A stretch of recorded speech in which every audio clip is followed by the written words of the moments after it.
নমস্কার। আমার ভারতীয় জনতা পার্টির দাদা ভাইদের, দিদি ভাইদের, ছোটো ছোটো ভাইদের, বোনদের এবং ছোট কর্মী, বড় কর্মী এবং নেতা মন্ত্রী সকলকে বলি কথাগুলো। উত্তরবঙ্গে বন্যায় যে দুর্ঘটনা ঘটেছে,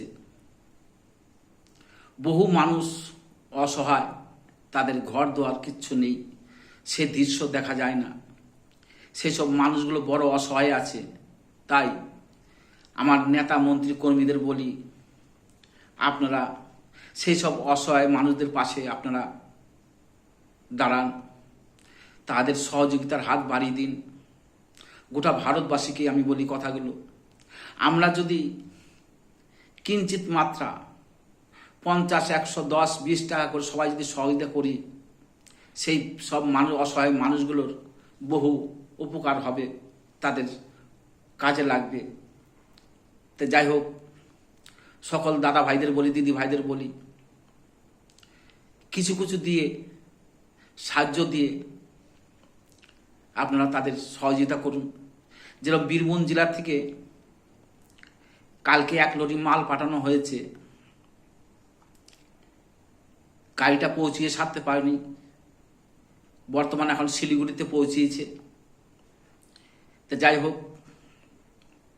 আপনারা সকলেই, আমার ভারতীয় জনতা পার্টি সকলকে বলি, কেউ করুক বা না করুক, আমার ভারতীয় জনতা পার্টি দিন তাদের জন্য সহযোগিতা করে।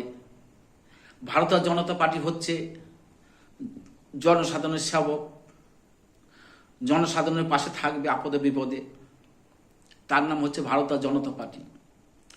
আমার ভারতীয় জনতা পার্টি যেন পেছিয়ে না আসে, এটাও জানি।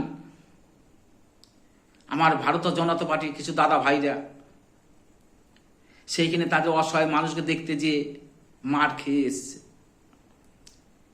আমরা মার খেলো, সেই সব অসহায় মানুষদের পাশে দাঁড়াতে আমরা পিছু পা হব না। আমরা তাদের পাশে দাঁড়াবো, তাদের সহযোগিতা করব, সহযোগিতার হাত বাড়িয়ে দেব। যতই বাধা দিবার চেষ্টা করুক, আমরা বাধা মানব না। তা যাই হোক, সকল দাদা ভাইদের বলে, দিতে পারি, সামথিং কিছু করে আপনারা সাহায্য দিয়ে তাদের পাশে দাঁড়ান, সাহায্য করুন। আমরা যদি কিঞ্চিত মাত্রা কিছু কিছু দিই, আমাদের কোনো ক্ষতি হবে না, আমাদের লস হবে না, কিন্তু তাদের বড় একটা উপকার হবে। তাই সবাই মিলে সাহায্য করুন, আপনাদের কাছে এই কামনা করি। আপনারা সকলেই সাহায্য করুন। যেরকম রামপুরহাট থেকে সাহায্য করে 1 লরি মাল পাঠিয়েছে, আমরাও সাহায্য করে তাদের পাশে যে দাঁড়াই, তাদের সহযোগিতা করি, এই কামনা করি। জয় শ্রীরাম, জয় শ্রীরাম, জয় শ্রীরাম। সকলেই সহযোগিতার হাত বাড়িয়ে দিন।